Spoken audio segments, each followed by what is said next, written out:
Hello, and thank you for tuning in to the Stuff I Heard Progress Podcast. See how easily you can get off track?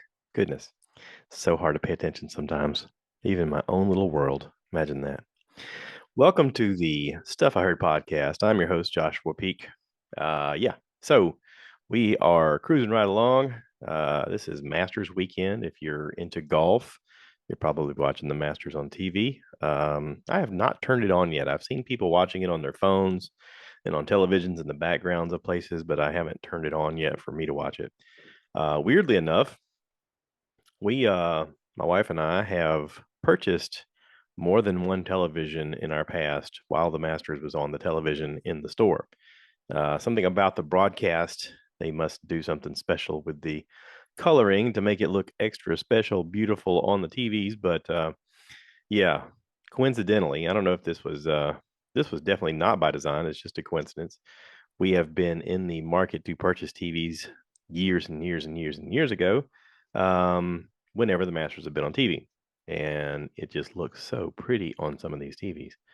That green is something about it that just pops. Plus, you think about it, this is the time of year when usually people get their tax returns and they got a little bit of money in their pocket, and it's springtime. So the whole idea of, in the spring, everything is in bloom. So you're thinking very optimistically about the future, and you're like, oh, I can't wait to do this thing. It's going to make everything great coming forward. And yeah, there's a lot of truth to that. This past week, we started off the week. I did a podcast in the morning before a few of the college basketball games that were on. Congratulations to the South Carolina Gamecocks ladies team. They defeated Iowa. It was a very close first half, but not a close second half. Iowa kept it very competitive in the first half, and then the second half, Dawn Staley just reminded everybody why she is one of the greatest coaches in college basketball history. She came out with new schemes. She came out with new talent. She brought people from the bench who just were the right fit. And sometimes you just have a better team. And South Carolina had the better team.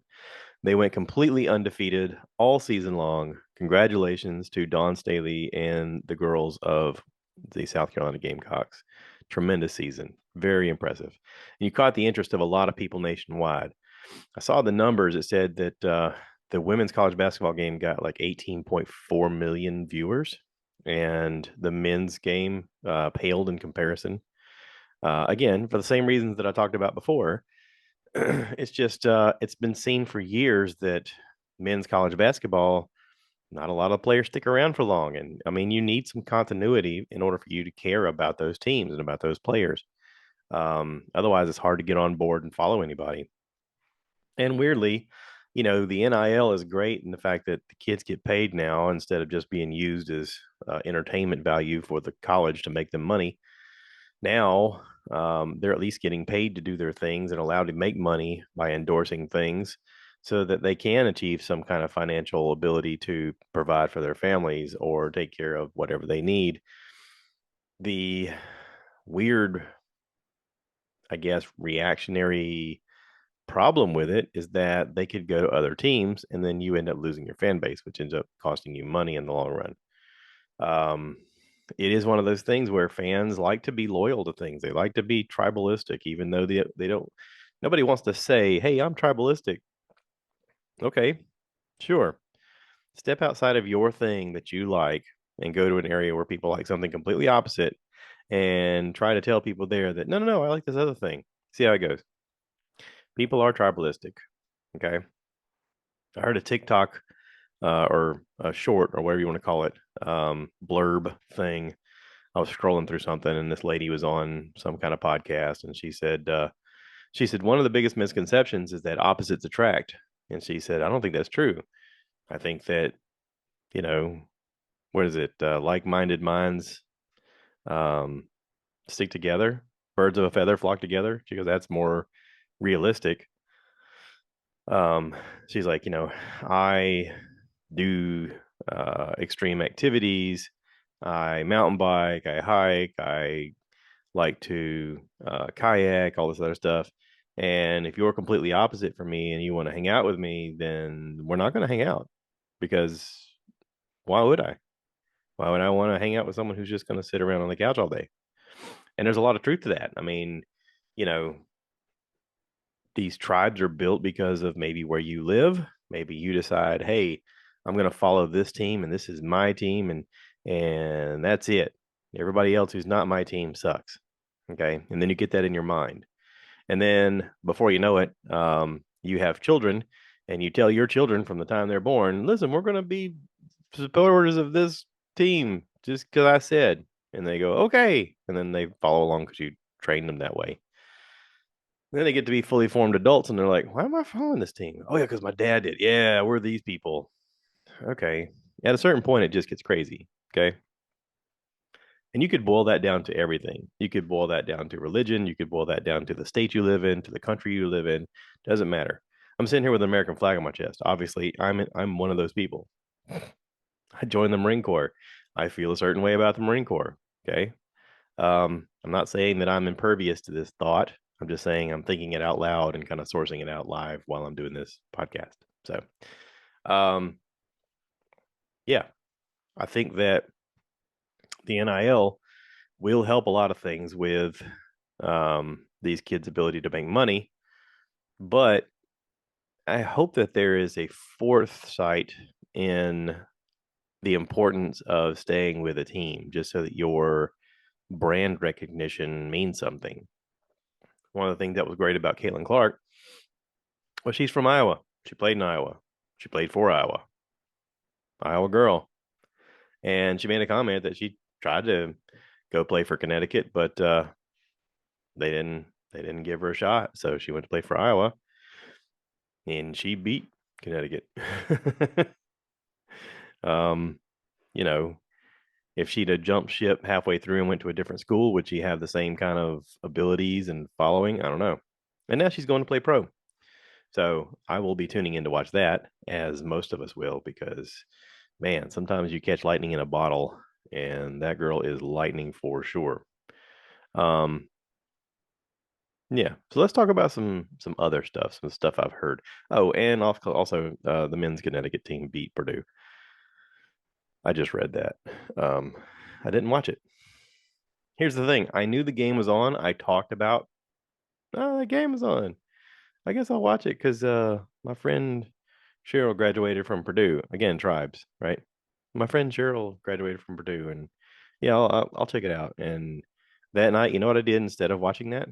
I watched YouTube videos. Yeah, I watched Matt's off-road recovery. I watched them. I watched them building a snow bombie and it tearing apart, and them rescuing people who were trapped in the Utah desert on rocks and in sand areas and mud and snow. And yeah, I didn't watch the game. Matter of fact, I didn't even think about the game being on. I got home, I started doing my routine, and before I knew it, I was like, what's on TV? I don't know. I didn't care. My first thought was, ooh, I know. It's getting close to bedtime. Let's watch Matt's Off-Road Recovery. I like that. Not men's college basketball. So anyway, again, there's something lost on the branding of the sport when you don't know any of the players because they don't stick around.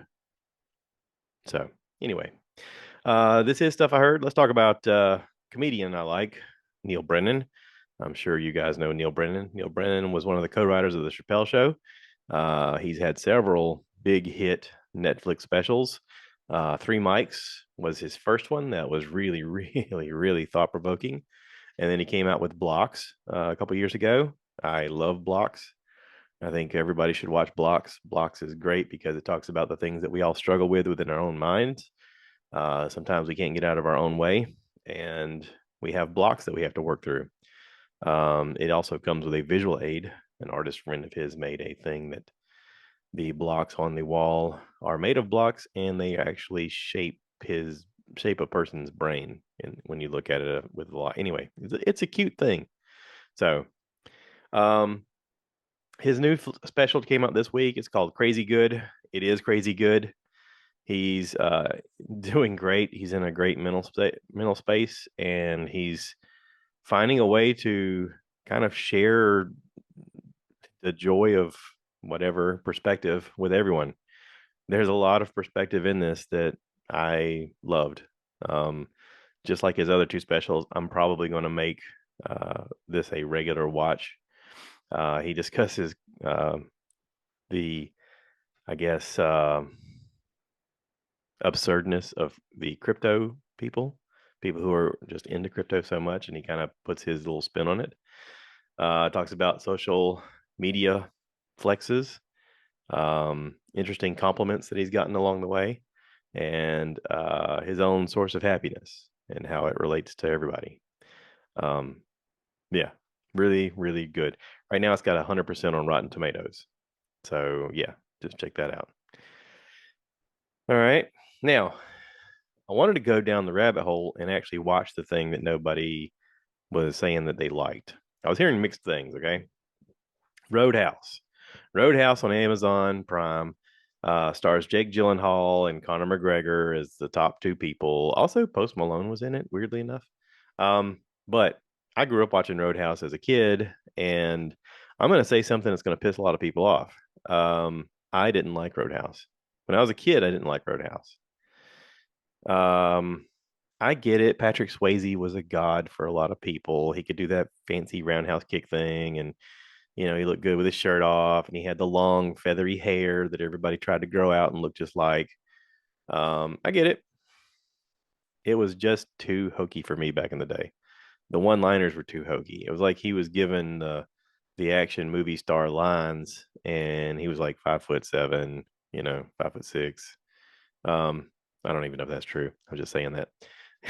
I've heard he's a little guy, but you know, I made a friend who I guess saw that movie as a kid, and it imprinted on him a thing of he had to learn to do the roundhouse kick really fast. So every time I saw him, he always tried to do a roundhouse kick, and I was like, why is this a thing? Like I felt weird that it was a thing that people latched onto. And I get it, tough guy in a bar, and he's the tough guy of all the tough guys. Okay, great. But it just got into this weird spaghetti western version of what a bouncer is in a bar. But then suddenly you like from that movie birthed a whole generation of kids who wanted to grow up to be a bouncer just like Swayze, dude. And they would say that just like that, just like Swayze, dude. Yeah. I hated the original movie. I hated it. I watched it like once, maybe twice, because people were like, "We gotta watch it again." And I'm like, "Oh Jesus Christ!" Hated it. Okay. Then they come out with it again in 2024 because that's what we do now. We just remake stuff. Yeah. I like Jake Gyllenhaal. I like most everything Jake Gyllenhaal is in. And when I saw that he was going to be the bouncer guy in this, my first thought was, "Oh God, why? Why are they remaking this pile of garbage?" Now, if you ask the average person my age or around my age bracket, or I don't know, anywhere in a 20-year range around my age, there are 90% of the people going to be like, I love that movie. That was the best movie ever. Man, back in the day, sweet. Okay, shut up. So this being redone with Jake Gyllenhaal, I thought, okay, I want to watch it just because you're in it. I don't care what they did with it. I just want to see what you do with it because I know he delivers. Like he doesn't sleep on acting roles. He even did that one during the pandemic where he was like he was already dead, but he was like reliving a thing over and over again to like solve a problem, and it was all just because he was in a comatose state, but his brain was like actively working on the problem to try to figure out how to stop this bomb on a train, and somehow he was in the future fixing the past, or I don't know. It was weird. Totally bought it, loved him in it, thought it was great. But yeah, so then they say Conor McGregor's in it. And of course, every scene they show Conor McGregor in for the preview, he's walking like he's a animatronic, I don't know, Terminator guy, with his chest pumped out, and he's like leaning backwards some weird way. Kind of. Anyway, it's like he's trying to squeeze out an egg out of his butt. But I thought, okay, I've never seen Conor McGregor act. I don't even know if he can. I know he's a very charismatic guy. He does draw a lot of attention. He is a tough guy. I mean, he's the reason that most of us are watching the UFC now, just because he is such a presence.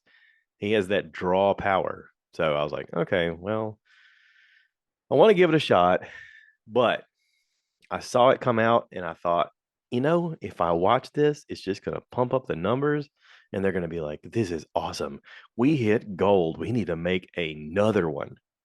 And my stupid mentality is, oh, no, no, I don't want to watch it right away. I want the numbers to be softer because I'm not watching it. Like my vote matters, like my viewing matters. Um, but I thought maybe I'm not alone. Maybe a bunch of us won't watch it just because we're okay with Swayze being the guy, and then we just stop talking about it. You know, I was wrong. You ever been wrong before on a really big scale? Yeah, I was wrong on a really big scale. Over 50 million people watched it right away. I went to work, everybody started talking about it. They were like, "You seen it?" Yeah, I'm like, no. I was like, "Oh crap!" Now I have to watch it. I'm like, I have a whole podcast where I talk about stuff I heard, and I'm like, people are talking about it. I gotta watch it. So sure enough, before work this past week, I watched half of it, watched the other half the next day. Um, I didn't want to like it. I didn't want to like it for Swayze. Okay, I just yes, I know. I said I hated the movie in the beginning. I hate the original. I hated Swayze back then, but when he died, man, I don't know. It's you hear about what a good guy he was, and you're like, okay, now I kind of feel like a jerk because I hated the guy, and I hated him for no reason. Jealousy, I guess. I don't know. I couldn't do the roundhouse kick. I was too husky of a fella to be doing any roundhouse kicking. I also never wanted to grow my hair out to look like I don't know, some Tanya Katane um, girl dude. I don't know. I just didn't. I didn't get it. I didn't want to do it. I want to be part of it. But I had a weird reverence for Swayze. I was like, listen, he did a thing. He did a thing when everybody kept telling him you can't do a thing. He just kept doing the thing. Kind of that American spirit of, I'll show you. You guys say I'm undersized. You say I can't do this. It doesn't help the fact that he was in Dirty Dancing and suddenly 99% of the populace is like, "Oh my god, this is the greatest movie ever." And I'm like, it's not a great movie. It's a movie. It's not a great movie. Okay. Yes, he could do some dancing, and yes, Jennifer Grey was hot back when she was younger and before she fixed her nose. I like the original nose. But I like that movie just because of the one line of nobody puts baby in a corner because that's become a constant joke between everybody I know. My wife even told me that one day. I have a little cubicle area that I sit in an office next to somebody, and I'm in a corner. And I sent her a picture of my little desk, and she's like, "Oh my god, nobody puts baby in a corner." And I was like, "That's the only thing I really liked from that movie." Okay, but Jake Gyllenhaal delivers. Okay, Conor McGregor delivers. He is exactly what I thought he was going to be in this, but it's better. Like everything I thought this was going to be, this was better. Um, Predictably, I kind of figured that Jake Gyllenhaal would go over the top, trying to embody what a modern day Roadhouse ish bouncer would be. They poke fun at the name Roadhouse and just openly call it what it is. And there is a thing trying to get the Roadhouse away from the lady who owns it. Um, I liked all of it. Listen, I liked all of the actors. I liked all of the action. I even liked the writing. Some of the bad guys were goofy, but that's okay. That's what it's supposed to be. If this movie came out and we didn't know about Swayze's original Roadhouse movie, and you just watched this, you'd be like, "This was kind of fun." I mean, that was my first thought. When I got done watching it, my first thought was, "This was kind of fun. This is a fun movie." It was gritty. It was violent. It was at times silly. The over the top action of what they were doing. Still, it was a fun movie. Okay. I apologize to all of you out there who are like hating on me right now because you're like, Roadhouse is the best movie in the world. I can't believe he said all that stuff about Swayze. He's my hero. Okay, fine. Fine. I'm sorry. I'm sorry I hurt your feelings. But my feelings are, um, if this movie had come out with a different name, right next to Swayze's movie, you'd be like, "Who's Patrick Swayze?" Jake Gyllenhaal is the man. Yeah, this is good. This is really good. All right, moving on.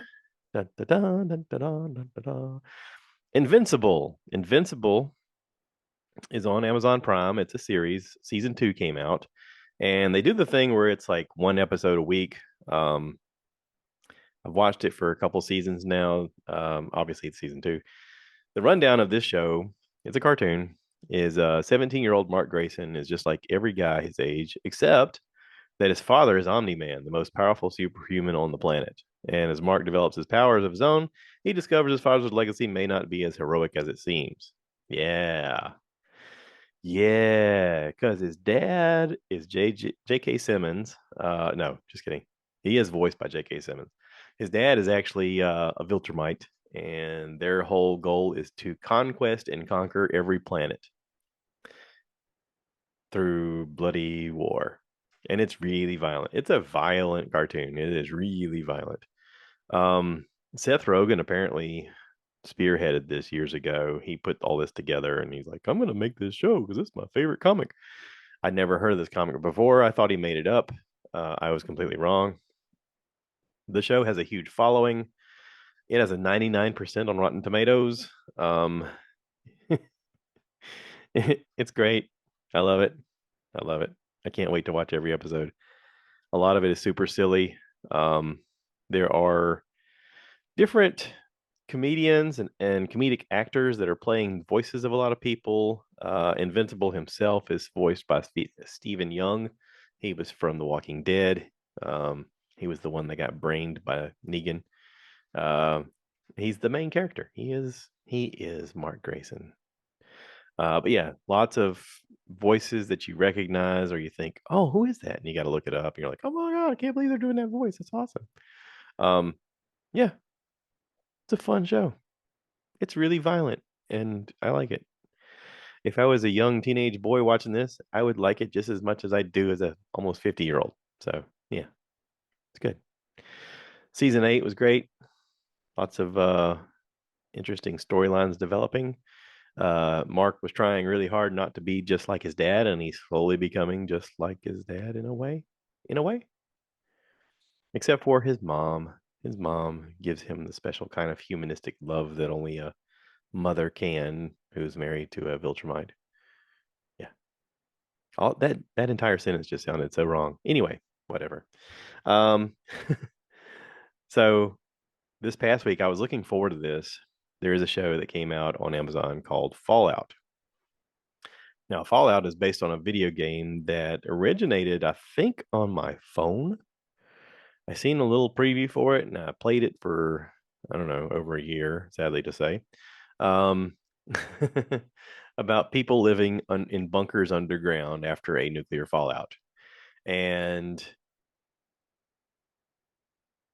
the thing that I liked the most about the game was that I used to draw drawings similar to the game's concept. I don't know why, but when I was a kid, me and my friends,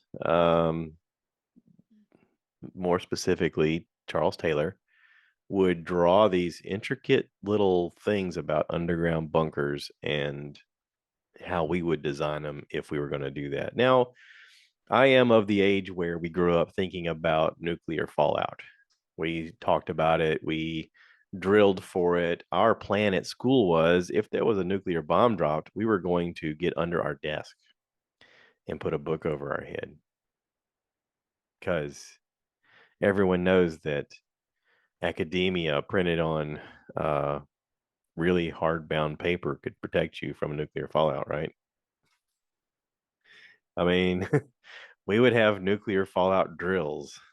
Yeah, that was a thing. And of course, I guess that spurred this mentality of us drawing these underground bunkers with elaborate schemes, with underwater ground table things and access to submarines and uh, yeah, everything that the game and the show is now showing, we fantasized about then as children. And so, anyway, the rundown of this show, the overview, in a future post apocalyptic Los Angeles brought about by nuclear decimation, citizens must live underground bunkers to protect themselves from radiation, mutants, and bandits. The cast of this show is a three-headed system. Okay. You got three main characters. Ella Purnell plays Lucy. Walter Goggins plays Cooper. He is an undead. He's an undead mutant. He can't die, but seems to have to keep like using some kind of radiation mister thing to help him come back to life. I don't know. It's weird. And then Aaron Clifton Moten plays Maximus. Um, the storyline follows these three main characters because they converge together at some point. There is a lot of actors in this that I recognize, a lot of comedic actors as well. On the Fallout Wikipedia page, they have a more in-depth premise. If I can make it bigger, I can read it.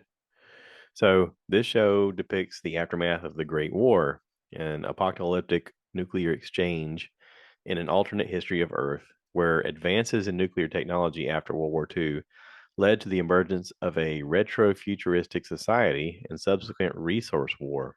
Many survivors took refuge in fallout bunkers known as vaults, constructed by Vault Tech, built to preserve humanity in the event of a nuclear annihilation, unaware that each vault was designed to perform psychological experiments on the vault dwellers.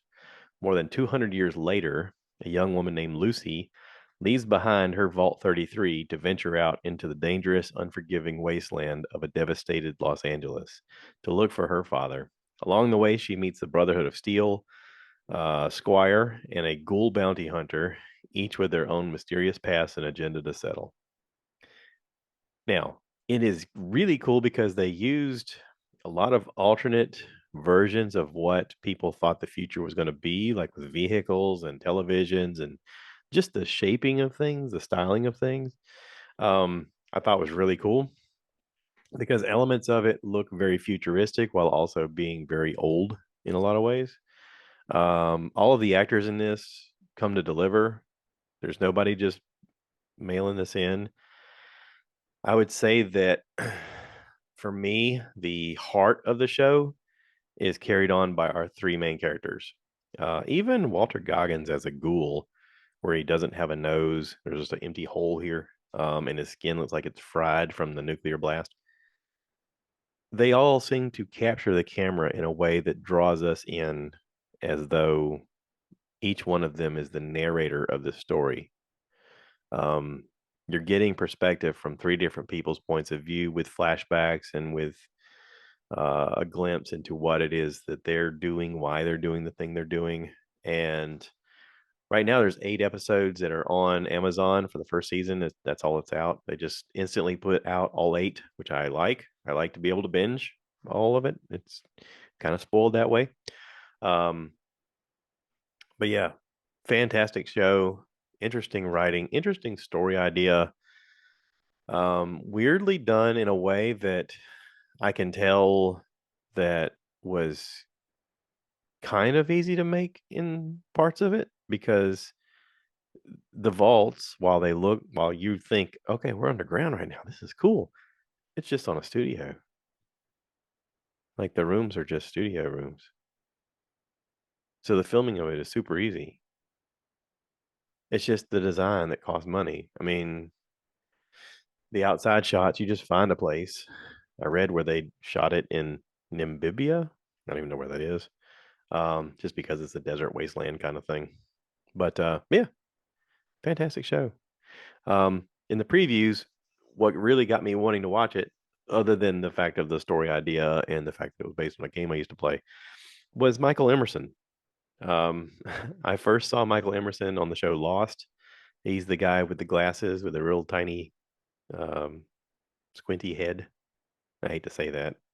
Michael, I respect you. You're a very good actor. But he's got a tiny head. Okay. I'm just saying he's got a tiny head. Now, it may be in perspective normal size, but when he's on screen with other people, he looks like he has a smaller than normal head. Okay, just saying. If you look at him, Google him, Google Michael Emerson, you're gonna be like, he does have a tiny head. Anyway, fantastic actor. Okay, he was also one of the main characters on Persons of Interest, the television show. Um, really smart guy. He always plays a really smart guy. He plays the smartest guy in everything. Okay, and in this, there's no difference. He is one of the smartest guys. But you see him, and I was like, man, I'm gonna love this show because he's in it.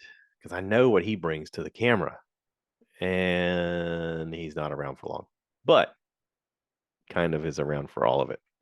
I'm gonna tease you with that, okay? You see him on screen for a few episodes, but he sticks around for all 8. Yeah, that's a good way to put it. When you get the joke, let me know. All right, that's it. That's enough about Fallout. Last night, UFC 300 came on. Tuned in. Man, they start so late at night. Uh, I started watching at about 10 p.m. I was like, I'm already tired, but let's get into it. And Charles Oliveira fighting Arman. I can't even pronounce his last name. Sarzukian. Um, Sarzukian beat Oliveira very soundly. Next fight, Justin Gaethje versus Max Holloway. I had seen both of these guys fight before. These guys were really well matched to the point that it was the final second of the last round when Max Holloway knocked out Gaethje. It is one of the most awesome finishes I've ever seen. Um, it was it was amazing. They during the little hammer thing comes out where they let him know, hey, 10 seconds left. And Max Holloway goes to the center of the ring, points at it, says, come on, you and me right now, we're gonna swing it. And they both swing on each other just as hard as they can. And Max Holloway catches him. I mean, Max was in control of the whole match. There was no doubt that he was going to win the match. He didn't need to do that for the end.